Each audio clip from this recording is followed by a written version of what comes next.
네, 오늘은 잃어버린 자녀의 자리로 돌아오라 라는 제목을 가지고 함께 말씀을 나누고자 합니다. 힘을 잃어버린 자녀됨의 권세라는 글이 있는데요.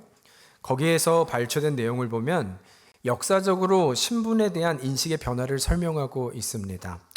그러니까 이런 거예요. 오래전 여러분 조선 건국 초기만 해도 양반의 인원수가요, 전체 인구의 5%를 넘지 않았었다고 합니다. 그런데 1720년에는 한 10% 정도 되었는데 1860년이 되었을 때는 무려 모든 전체 인구의 60% 이상이 양반의 숫자로 바뀌었다는 거예요. 그러면서 그 이유 중에 하나는 그 당시 중인이나 상인들도 이전과는 다르게 과거 급제가 가능했다라는 것이죠. 합격만 하면 이제는 신분 상승이 가능한 시대가 되었다는 것입니다. 이에 수많은 사람들은 수단과 방법을 가리지 않고 이 신분을 얻으려고 애썼다는 것이죠. 그 이유는 너무나 당연하죠. 양반이 누릴 수 있는 권리가 너무나 많기 때문인 것입니다. 그러면서 만일 이런 이들에게 성경에서 말하는 자녀의 권세를 설명한다면 어떨까라는 질문을 하고 있는데요. 아마도 이들은 금세 이 권세, 자녀의 신분에 줄 수 있는, 신분이 주고 있는 권세라는 의미를 쉽게 이해할 수 있었을 것이다 라는 설명을 하는 것이죠. 말씀드린 대로 신분이 주는 것이 어떤 의미인지를 이들은 가장 잘 이해할 수 있는 사람들이었기 때문인 것입니다. 여러분, 그러나 그렇다면 이제는 세월이 흐른 지금의 상황을 보자는 거예요. 지금은 어떨까요? 라는 것인데요. 오늘을 살아가는 우리들에게도 자녀의 권세하면 여러분 어떤 마음이 드냐라는 질문입니다. 아니, 여러분은 어떠십니까? 오래전 말씀드린 대로 조선 사람들이 생각하는 것처럼 신분에 대한 설레임이나 동일한 기대가 이 세대에 있을까라고 한다면 여러분 지금은 좀 많이 다른 것 같아요. 오히려 지금 우리가 살아가는 이 시대의 자녀의 권세, 신분의 변화라고 하는 것은 잘 마음에 와닿지 않고 심지어 그것은 우리에게 무의미하게 느껴지거나 아니면 어떤 가족의 유산을 따질 때 이렇게 말할 때 있죠. 나는 그의 자손입니다. 그의 자손입니다. 자녀입니다. 말하는 그 정도의 어떤 권리를 설명하기 위한 하나의 단어로 만족할 때가 있다는 것이죠. 그만큼 지금은 자녀라는 신분하면 쉽게 마음에 닿지 않는 것이 우리의 현 주소임을 말씀드리고 있는 것입니다. 그런데 문제는 성경에 이 자녀의 권세라는 단어가 나온다는 거예요. 이 신분에 대한 인식 자체가 우리 신앙에도 영향을 미치는데 성경에 나오는 이 자녀의 권세, 이것에 대한 많은 오해와 어려움이 있다는 것이죠. 사실 우리가 알고 있는 이 성경에서 말하는 자녀의 권세란 세상의 가치와 반하는 겁니다. 오히려 세상과 되게 대조되는 것이지요. 오늘을 살아가게 하는 능력, 그럼에도 불구하고 오늘을 주의 신분으로 살아가는 그 힘, 그래서 더 이상 이 세상이 힘들고 어렵다 할지라도 우리는 하나님의 자녀임을 알고 나아가는 그 권세, 이것이 바로 우리의 정체성을 말하고 있는 것입니다. 그런데 그럼에도 불구하고 지금의 교회는 하나님의 자녀로서의 긍지를 가지고 살아간다거나 고난에서도 견딜 수 있는 소망으로서의 신분의 모습이 아닌 마치 세상 말씀드렸잖아요. 그들의 개념처럼 무의미한 것처럼 느껴지거나 아니면 세상에 말하는 유산, 그것도 우리에게 적용할 때가 있다는 것이죠. 세상에서도 유산을 받는 자녀, 그 권리를 말한다면 우리도 하나님 아버지로서 그런 축복권을 말하는 것은 아닌가. 세상의 복을 얻기 위한 하나의 수단처럼 여겨질 때도 있다라는 것입니다. 여러분, 따라서 결과적으로 이러한 잘못된 해석과 왜곡된 정의요, 그 결과요, 이런 교회를 세상이 볼 때 어떻게 볼까라는 것이 질문인데요. 다시 말하면 현재 우리가 아는 것처럼 이 기독교요, 전 세계를 불문하고 어느 나라를 막론하고 다 쇠퇴하고 있는데 그들이 볼 때 이 교회의 모습은 자신들과 별반 다르지 않다라는 것이죠. 그러니까 그들이 말하는 겁니다. 저들이 말하는 구원이란 하나님의 자녀가 된다는 것을 말하는 것인데 그 내용을 살펴보니까 우리가 세상에서 구하는 것과 별반 다르지 않다라는 거예요. 저들도 결국 세상에서 복받기 위한 수단으로 자녀의 권세를 얻는 것이라면 나는 굳이 저들이 하고 있는 또 유별나게 믿고 있는 하나님을 믿지 않고 또 독선적인 모습으로 종교 생활을 하는 것이 아니라 그저 나 나름대로 내 자신을 믿고 오늘의 축복을 누리면 되는 것이 아닌가라는 생각이 가능하다라는 것이죠. 우리가 저들과 무엇이 다른가? 아니, 저들은 우리와 무엇이 다른가라고 질문하고 있다는 것입니다. 여러분, 따라서 결론적으로 그 글에 보면 말하고자 하는 것은요, 무엇이 이토록 기독교를 쇠퇴하게 했는가라는 질문 앞에, 그 이유가 무엇인가라는 것 앞에 너무나도 분명한 한 가지는 교회가 이 자녀의 권세를 점점 더 소홀히 여겼기 때문이다라는 것입니다. 말씀드린 대로 자녀의 권세란 세상과의 구별이고 거룩함이고 빈궁에 처할지라도 살아가게 하는 힘임에도 불구하고 이제는 더 이상 세상과의 구별이 없는 것이죠. 그 모습이 보이지 않는 것이죠. 우리가 세상을 품는 것이 아니라 그래서 세상이 오히려 우리를 안타깝게 여기는 이런 결과, 이 현실, 이것이 바로 우리가 살고 있는, 아니 우리가 믿고 있는 교회의 모습이 될 수 있다는 것입니다. 여러분, 그런 의미로요, 우리가 다시 한번 좀 기억했으면 좋겠어요. 말씀을 시작하는데 우리 정체성 뭐라고요? 그럼에도 우리는 하나님의 자녀, 그 권세, 그 고백이 우리 안에 있는 줄 믿습니다. 여러분, 이것을 믿는다면 우리는 세상과 타협하는 자들이 아닌 거예요. 오히려 구별되어 하나님이 세우신 것을 믿는 것이죠. 따라서 이 시간 우리가 예배할 때 그 정체성이 우리의 고백이 되기를 소원합니다. 구별된 자로 나아가고 하나님이 세우신 예배자로 이 시간 온전히 예배하는 여러분과 제가 되기를 주의 이름으로 축원합니다. 여러분, 오늘은요, 지난 시간에 이어서 계속해서 사무엘서를 나누고 있는데요, 지난 시간 말씀을 시작하면서 이런 시대에 대해서 한 가지 말씀을 드렸죠. 지금은 사사기의 마지막 시대였다라고 말씀드렸습니다. 왜 이런 표현을 했냐면 사사 시대만이 가지고 있는 특징이 있기 때문인데, 사람들이 각기 자기 소견에 옳은 대로 행하였더라라고 말씀드렸어요. 이것이 의미하는 것은 그 시대가 그만큼 영적인 무질서에 있었고 또 도덕적으로 타락한 시대였음을 반증하는 것이었다라는 말씀을 드렸습니다. 따라서 오늘은요, 실제로 그들이 얼마나 타락했기에 이러한 모습을 보여줬는지를 우리의 눈으로 확인할 수 있는 내용인데요, 지금은 그 당시 최고의 제사장이었던 엘리 제사장이 있었는데 그에게는 두 아들이 있었습니다. 그런데 성경은요, 그들에 대해서 한 줄로 이렇게 정의하고 있는데 그것이 12절입니다. 한번 같이 그들을 어떻게 보는지 얘기할까요? 함께 읽겠습니다. 시작. 엘리의 아들들은 행실이 나빠 여호와를 알지 못하더라.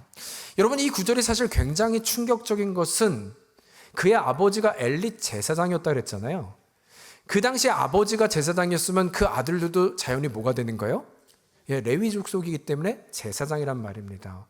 제사장은 하나님을 가장 잘 아는 이들이고 하나님께 예배하는 자들이라는 것이죠. 그러나 지금 이 구절은 그들에 대해서 정의를 하고 있는데, 그들은 비록 제사의 직분을 맡고는 있었으나 여호와는 알지 못한 자들이었다라고 표현하고 있는 것입니다. 그 결과 실제로 이들에게 어떤 일이 있었는가, 오늘 좀 말씀을 요약해서 정리하면요, 먼저는 이 레위인 제사장으로서 해야 되는 것이 제사를 드리는 것이잖아요. 근데 그 당시에 제사법이 한 가지 있었는데, 백성들이 가져온 제물을 먼저는 불에 이렇게 불사릅니다. 기름을 태워요. 그러고 나서는 일부를 고기를 삶게 됩니다. 그리고 원래는 원래의 계명은 그게 아닌데 좀 그것도 변질됐죠. 그 삶게 된 고기에 갈고리를 집어넣어서 가장 먼저 이렇게 떼어진 고기가 있죠. 이것이 바로 제사장의 몫이었다는 거예요. 그런데 그렇게 받고 그들은 그것을 취하는 것이 맞는데, 이제 이 아들들은 제물을 태운 이후에 그 다음에 단계는 삶아야 되잖아요. 근데 삶기 전에, 그 이전에 이미 고기를 갈취하고 있는 것입니다. 가져가겠다고 하는 것입니다. 아니면 후에는 심지어 불에 태운 다음에, 하나님께 먼저 드리는 거거든요, 그 향을. 근데 태우기도 전에 이 삶은 고기가 아니라 그 전에 고기를 가져간 거예요. 우리도 여러분, 삶은 고기보다 어떤 고기가 맛있어요? 스테이크가 마실 수 있잖아요. 뭐 그런 거죠. 그래서 그 이전에 이 고기를 먼저 취하는, 여러분, 이것은 걸리면 죽는 겁니다. 율법에만 죽는 그 일을 범하고 있다는 것입니다. 결국 여호와의 제사를 경히 여기고 무시한 그 일들을 이들은 행하였다라고 정리할 수 있는 것이죠. 동시에 또한 이뿐만 아니라 이들의 악행은 점점 더 악해졌는데요, 오늘 본문 후반에 보면 이들은 성막에서도 죄를 범하였다라고 얘기를 하는데, 그 성전에서 함께 일을 하고 있던 여자들이 있었는데 그들과 성적으로 부정한 관계를 맺었다는 거예요. 여러분, 그러나 이것이 의미하는 것은 단순히 성적으로 부도덕한 죄를 저질렀다만을 의미하는 것이 아니라, 사실 그 당시 그 지역에 하나님을 모르는 가나안 족속이 있었잖아요. 이들에게는 세상으로부터 아이를 많이, 이 다산과 복을 누리는 것이 그들의 신을 기쁘게 하는 목적이었는데, 이 신을 잘 충족하게 해서 내 뜻을 이루기 위해서는 하늘과 땅이 닿아야 된다고 믿은 거예요. 그리고 이것이 성취되기 위해서는 성전에서 남자와 여자가 관계를 맺어야 한다고 믿었는데, 지금 이 아들들의 모습이 바로 이 토속신앙, 이 가나안 족속에 갖고 있는 토속신앙의 모델을 그대로 지금 따라서 하고 있는 모양을 보여주고 있다는 것이죠. 결국 지금 이 일을 행하고 있다는 것은 단순한 성범죄를 저지르는 것이 아니라 이것이야말로 신성모독인 것을 얘기하는 것이고, 하나님이 가장 경히 여기고 가증히 여기고 절대 하지 말라고 하는 것을 모두 다 총동원하여 보여주고 있는, 그야말로 영적인 바닥의 모습을 지금 이들은 드러내고 있다라고 우리는 설명할 수 있는 것입니다. 이것이 바로 엘리의 아들들의 모습이었고 제사장의 현실이었고 오늘 말씀의 배경인 것을 우리는 확인할 수 있는 거예요. 여러분, 따라서 이러한 상황 가운데 우리가 좀 먼저 봐야 할 것이 있는데요. 두 가지 진리가 있는데요. 무엇보다 첫 번째 우리가 살펴볼 질문은 정말 주의 자녀는 누구인가라는 질문을 해봐야 된다는 것입니다. 여러분, 자녀됨이란 무엇인가라는 이 질문을 우리가 해야 한다는 거예요. 왜냐하면 사실 지금 이 두 아들이요, 말씀드렸죠. 그의 신분이 뭐라고요? 제사장이에요. 시대적으로 보았을 때 그 당시 최고의 지도자의 아들, 또 제사장의 신분이었다면 겉으로 보았을 때 이들은 그 누가 뭐라 할지라도 택한 족속으로 보이고 정말 모든 자녀의 권세를 가진 자들처럼 보였죠. 그래서 내 마음대로 모든 것을 할 수 있고 그 신분과 힘을 이용하여 권세가 있는 것처럼 보인 이들이 바로 이들이었다는 것입니다. 그러나 그때 기억하자 그랬죠.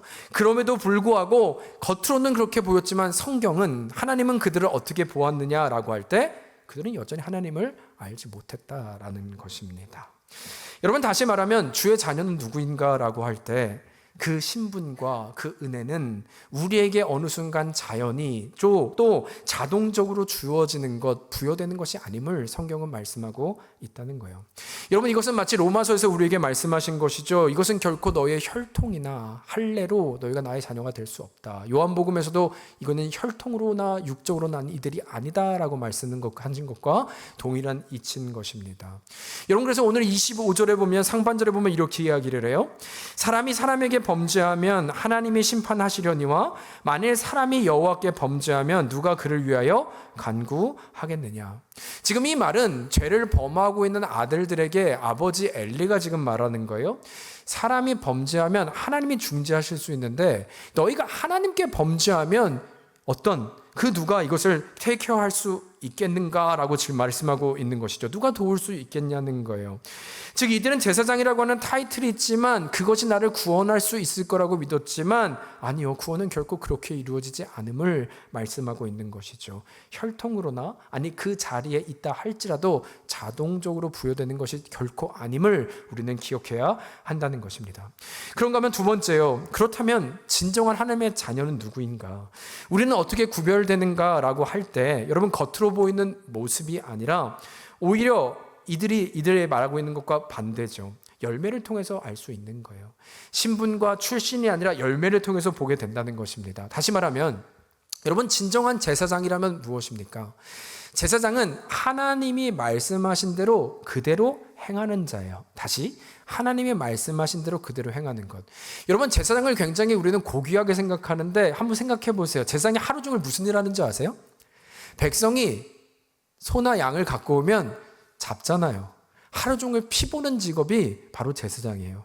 여러분, 하루 종일 피 냄새 맡고 그 피 비린내를 맡고, 여러분 지겹지 않겠습니까? 예? 뭐 남의 직업이니까 생각도 안 해보셨겠지만 얼마나 괴로웠겠어요. 때론 내가 이것을 왜 해야 되나 질문하지 않았겠습니까? 힘들고 이 냄새도 힘들고. 그러나 제사장은 뭐라고요? 그럼에도 이 말씀하시고 이 자리를 주신 택하신 분이 하나님이심을 믿기에 순종하며 그 자리에 나아가는 이들이, 그 열매를 보는 이들이 바로 주의 자녀임을 말씀하고 있다는 것이죠.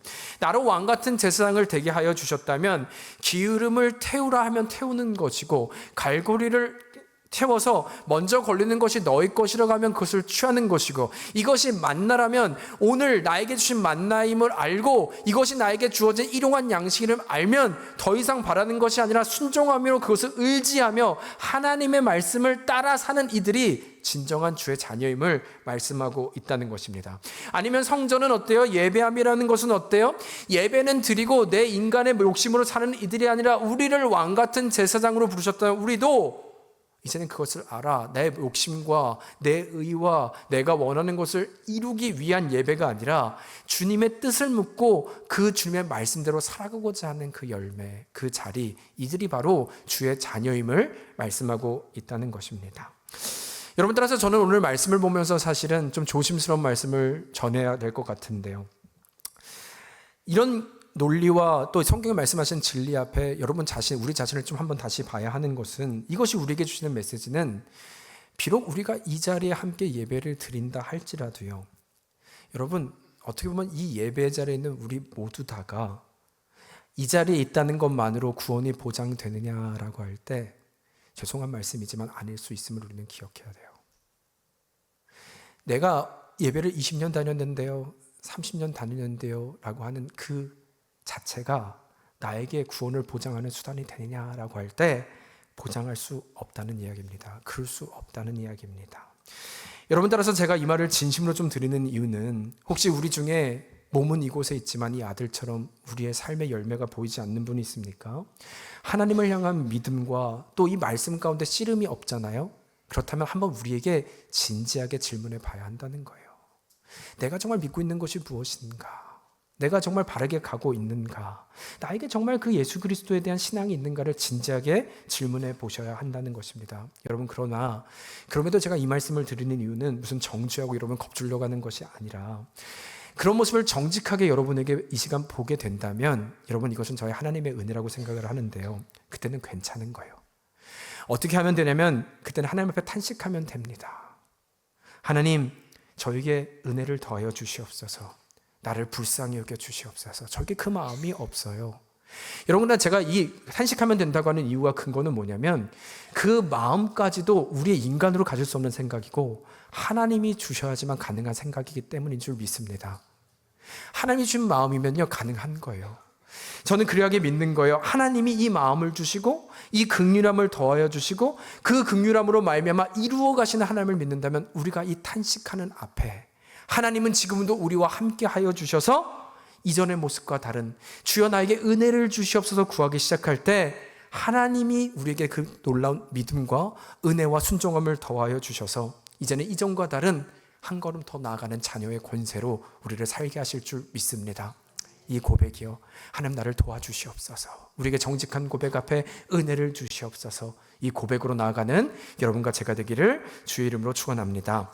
여러분, 그런가 하면 두 번째인데요, 이번에는 오늘 말씀을 좀 구조적으로 설명드릴게요.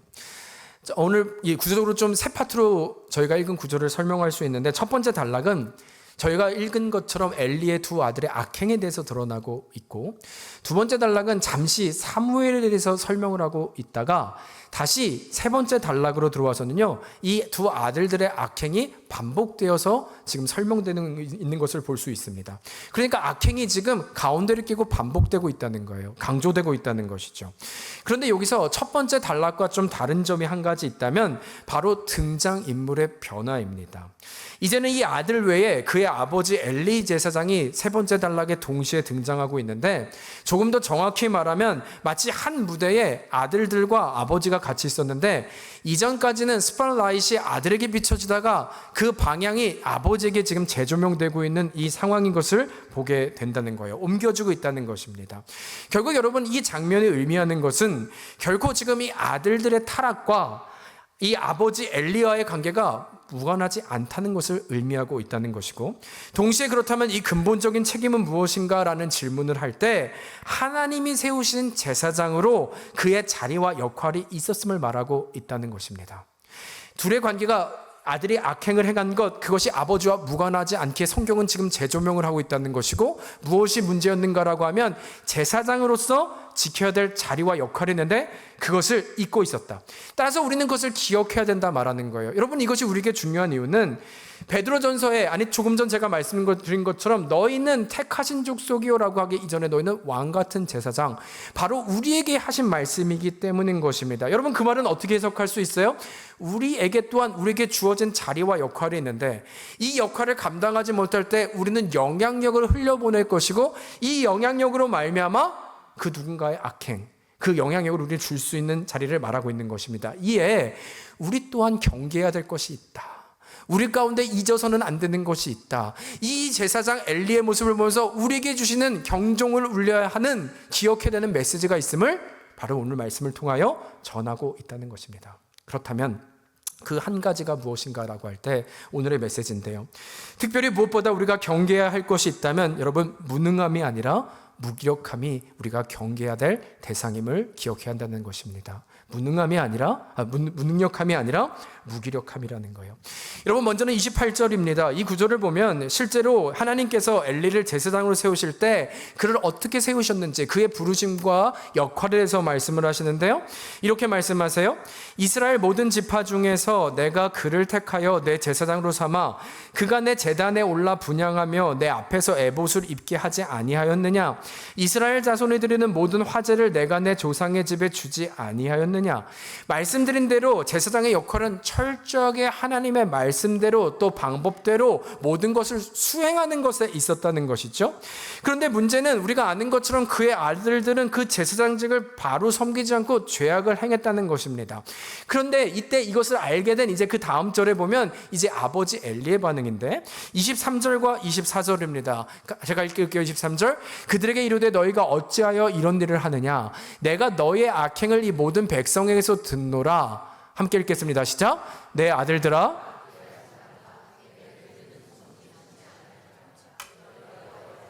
백성으로 범죄하게 하는도다. 결국 지금 보면 엘리는 제사장으로 잘못된 것을 알았어요. 아들들이 잘못한 것을 알았습니다. 그리고 그가 해야 될 것은 잘 알았다면 이제 그 잘못한 것을 바로잡아 거룩함을 회복하는 것 또한 그의 역할과 자리였다는 것이죠. 그러나 그럼에도 불구하고 그 아들들의 잘못 앞에 그가 지금 하고 있는 것은 단지 형식적인 훈계로 이 모든 것을 다 덮고 있는 것을 보게 된다는 것입니다. 여러분, 그런데요, 오늘 지금 이 24절의 현상을 보였다면 이제는 29절에 보면 왜 그가 그렇게 하였는지 이유가 설명되거든요. 엘리 제사장이 왜 자녀에게 그렇게 했는지 그 이유를 설명하는데 29절 한번 읽겠습니다. 우리에게 주신 메시지예요. 함께 읽을까요? 시작.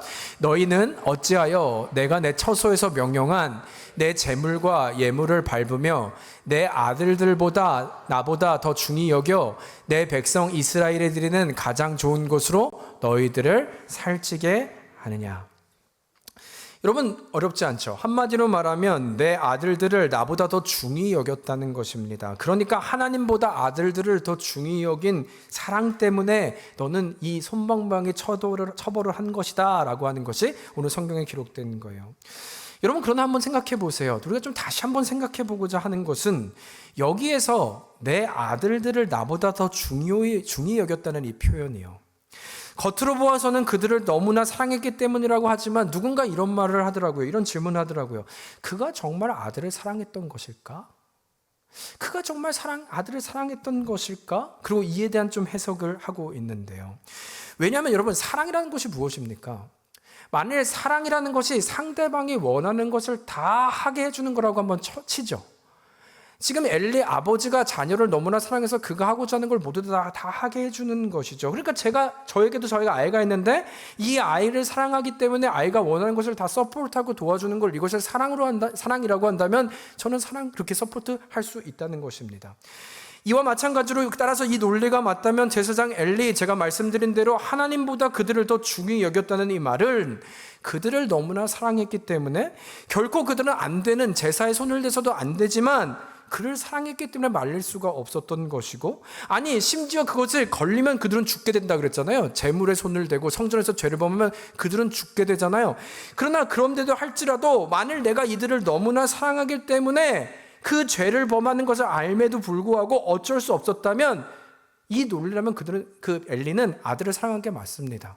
너무나 사랑했기 때문에 그들이 원하는 것을 그냥 해준 것이죠. 따라서 만약 이 의미가 같다면 그는 정말 하나님보다 아들을 더 중히 여긴 것이고 이 이유가 설명이 된다라는 거예요. 여러분, 그러나 한번 생각해 보세요. 지금 이 엘리 제사장 아버지가 정말 그토록 아들을 사랑한 것처럼 보이십니까? 이들이 원하는 것 다 들어줄 정도로 그래서 내가 너희를 너무나 사랑해서 너희들의 죄를 범하지만 말릴 수 없는, 책임질 수 없는 그토록 사랑하는 모습을 보이냐는 것입니다. 그토록 눈에 넣어도 아프지 않은 두 아들이기에 그들이 죄를 지어도 아니 죽을지 몰라도 그야말로 하루살이 인생을 산다 할지라도 나는 사랑하기 때문에 들어주는 거다, 이렇게 보이냐는 질문을 하는 것이죠. 여러분 아니면 사실 제 말에 굉장한 역설이 있죠. 왜냐하면 사랑은 그럴 수 없는 것이기 때문입니다.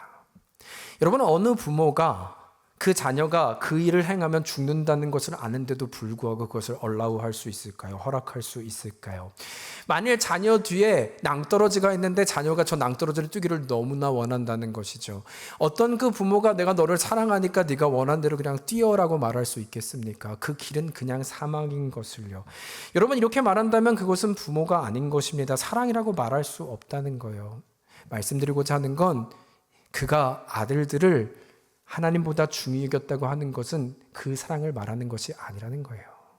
그 의도를 성경이 말하고 있는 것이 아니라는 것입니다. 여러분, 따라서 저는 좀 그런 의미로 그럼 무엇인가라고 할 때 그 위에 있는 22절을 좀 함께 보았으면 하는데요. 22절 함께 같이 읽어볼까요? 시작. 엘리가 매우 늙었더니 그의 아들들이 온 이스라엘에게 행한 모든 일과 회막문에서 수종드는 여인들과 동침하였음을 듣고. 여러분, 근데 저는 여기서 맨 처음에 나오는 이 단어요. 엘리가 매우 늙었으니, 이것에 좀 이유가 있지 않을까 하는 거예요. 답이 있지 않을까 하는 거예요. 무슨 말이냐면 여기서 매우 늙었다고 하는 말은 지금 그 다음 절에 사실 설명을 보면 그는 매우 늙었더니 아들들의 악행을 들었으나 단지 책망을 하였다라고 이렇게 논리적으로 말하고 있기 때문인데요. 그런데 그래서 여기서 늙었다고 하는 표현은 여러분 내가 나이가 그냥 힘이 없어 이것을 표현하는 것이 아니라 영적인 무딤을 말하고 있는 것입니다. 영적으로 무기력함, 그것을 이야기하고 있다는 것이죠. 여러분, 지금은 다시 말하면 그가 이렇게 쓰러지고 그가 이렇게 나아가지 자녀를 바로잡지 않았던 단 한 가지 이유는 바로 그의 무기력함을 말하고 있기 때문임을 설명드리고 있는 것입니다. 여러분, 먼저는 이 무능력과 무기력을 저희가 좀 차이를 말씀드리고자 하는데요.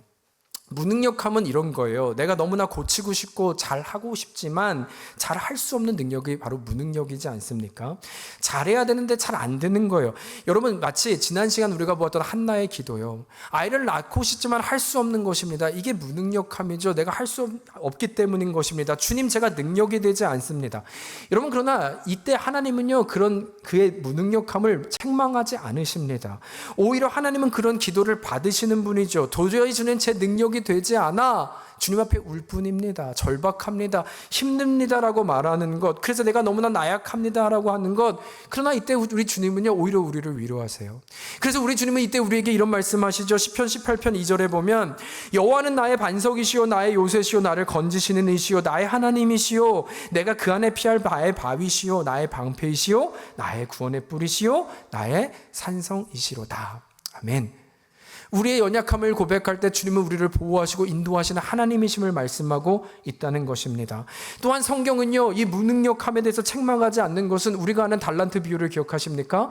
5달란트를 받은 능력이나 3달란트, 2달란트, 1달란트를 받은 능력을 가지고 하나님은 너가 능력이 없다라고 구별하거나 책망하지 않으셨다는 것입니다. 여러분, 그러나 이것이 무능력에 대한 성경의 해석이라면 그러나 무기력은 다르다는 거예요. 이 무기력함은 아무것도 하고 싶지 않은 것, 결코 무능해서가 아니라 그냥 관심이 없는 상태고 게으른 것이고 그냥 멈춰있는 것. 성경은 이것에 대해서 책망하고 있다는 것을 우리는 기억해야 된다는 것이죠. 여러분, 무엇을 말씀드리고자 하는 것이냐면요, 이제 다시 29절을 보면 내 아들들을 나보다 더 중요했다는 이 말씀이요. 그렇다면 이것을 어떻게 해석해야 하냐고 할 때 이 말씀은 결코 나는 그들을 너무나 사랑했기 때문에 내가 할 수 있는 것이 없었어를 말하는 것이 아닙니다.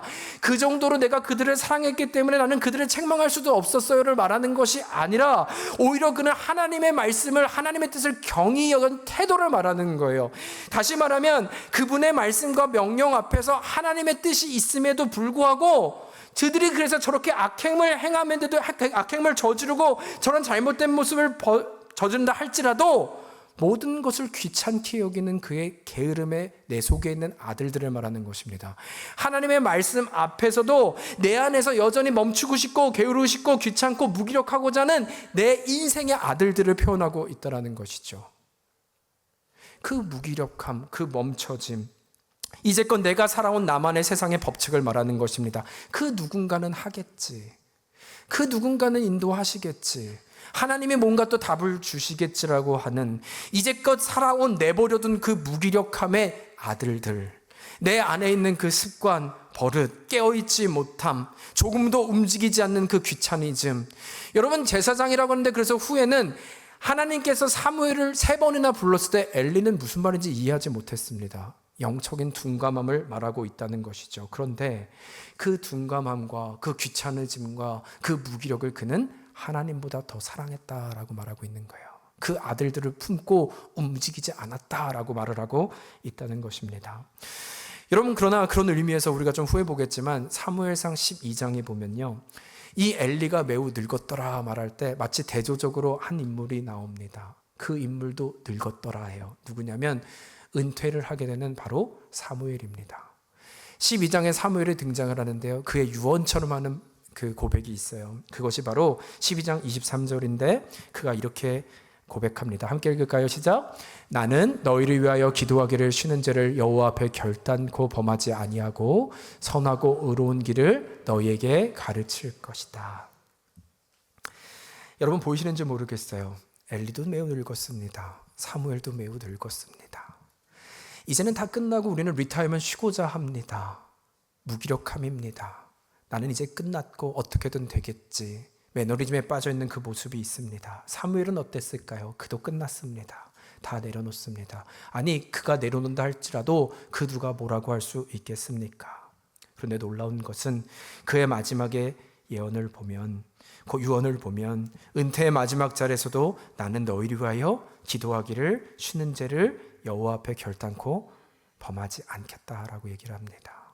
그럼에도 불구하고 내 자리를 지키고 하나님 앞에 깨어 무기력함이 아니라 그들을 가르치고 그들 앞에 하나님 앞에 온전한 자로 나아가기로 결정한 그 사무엘의 고백을 보게 된다는 것입니다. 영적인 무기력함이 아니라 더욱더 경계하고 무너지지 않을 것을 선포하고 있다는 것이죠. 여러분, 오해하시지 말 건 저는 지금 무슨 사무엘을 개인적으로 프레이즈하고 있는 것이 아닙니다. 그러나 우리가 봐야 할 건 왕같은 제사장으로서 같은 사사, 같은 제사장, 그들의 모습이라면 왕같은 제사장의 우리들의 현재의 모습이 무엇인지를 우리 스스로에게 질문하고 있다는 거예요. 여러분, 좀 말씀을 마치고자 합니다. 제가 말씀을 시작하면서 이런 질문을 드렸어요. 이 땅의 교회가 약해지는 이유 중 하나는 어느덧 하나님께서 주신 자녀의 권세가 점점 소홀해지기 때문이다. 그래서 세상은 질문한다는 것이죠. 너희가 우리랑 다른 게 무엇인데, 너희가 자녀의 권세를 통해 얻고자 하는 것, 그것이 단지 우리가 원하는 것과 동일하다면 내가 왜 자녀가 되어야 하는 것인데. 여러분, 좀 우리로 얘기해 볼까요? 세상도 우리는 리타이어하면 그냥 쉬고자 하는 것. 아니, 우리 영적인 리타이어요. 내가 이 정도 하면 되었지. 내가 이 정도 하면 멈춰도 되지. 아니, 그 누군가가 하겠지라고 하는 그 영적인 무기력함. 우리는 조금 더 쉬고 싶잖아요. 그냥 귀찮은 겁니다. 게으른 겁니다. 내가 그 자리를 지켜야 하는지 모르는 그 마음들. 여러분, 그것이 바로 세상에 갖고 있는 마음이라면 우리는 세상이 질문하는 거예요. 너희와 내가 다른 것이 무엇인데? 라고 묻고 있는 것입니다. 여러분, 어쩌면 우리는 이 질문 앞에서 아무런 대답을 할 수 없을 수 있겠다라는 생각이 듭니다. 왜냐하면 우리 안에도 그 아들들이 있기 때문이죠. 무기력함이 있기 때문이죠. 말씀드린 영적으로 깨어야 될 부분에 있어서도 불구하고, 눈에 보임에도 불구하고, 거룩함을 회복해야 됨에도 불구하고, 아니, 이것은 내 일이 아니라고 생각하기 때문입니다. 오랜 시간 교회를 다녔지만 이 세상의 교회가 점점 쇠퇴하고 약해진다는 것을 알면서도 누군가는 하겠지, 그것은 누군가의 일이겠지라고 생각하고, 오늘 내가 중요하고 오늘 내가 복받고 오늘 세상의 기준으로 살아가는 것과 별반 다르지 않는 인생을 살아가는 것이 바로 우리의 모습은 아닐까 하기 때문입니다. 그러나 이것을 성경은 영적인 무기력함이다 말하고 있고, 이를 책망하고 이것이 아들들에게 영향을 미쳤다라고 말씀하고 있다는 것입니다. 여러분, 그럼에도 불구하고 저도 어려워요. 이런 말씀을 하는데 어렵지만, 그럼에도 우리가 이 시간 하나님의 말씀을 좀 기억할 때 우리의 정체성, 다시 왕같은 제사장이를 기억한다면, 그래서 내가 너희를 택했다고 말씀하신다면, 여러분, 하나님이 주신 사명과 그 권세는 그 누구의 것이 아니라 바로 여러분과 저에게 주신 하나님의 자리인 줄 믿습니다. 여러분, 그러면 안 되는 거예요. 우리가 아멘을 한다면 이 영적인 무기력 앞에 교회가 그 진리를 잃고, 교회가 하나님 중심을 잃고 우리가 다른 것을 바라본다고 할 때 그 누군가는 나는 매우 영적으로 늙었음에 그 상황에 대해서 버려둔다면, 여러분, 우리는 그래서는 안 되는 것입니다. 그러나 우리 안에 있던 이 오랫동안 묵인되어 있는 것이요, 하나님께서 우리 말씀을 통해서 도전해 주시는 것이라면 이 도전이 바로 우리의 영적인 청소가 일어나는 계기가 되었으면 좋겠습니다.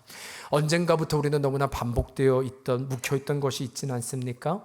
주님의 기준보다 내 습관이요, 내가 바라보는 매너리즘이요, 원래 교회는 그런 거야, 어쩔 수 없는 거야, 그냥 다 그렇게 사는 거야 라고 멈춰버려 더 이상 개혁과 새로움이 없어져 버린 이 현실을 볼 때, 여러분, 우리 각자가 깨끗해져야 될 청소할 영역이 있지 않냐는 것입니다. 여러분, 그러나 이 말씀을 다시 한번 붙잡고, 하나님의 자녀는 누구라고요?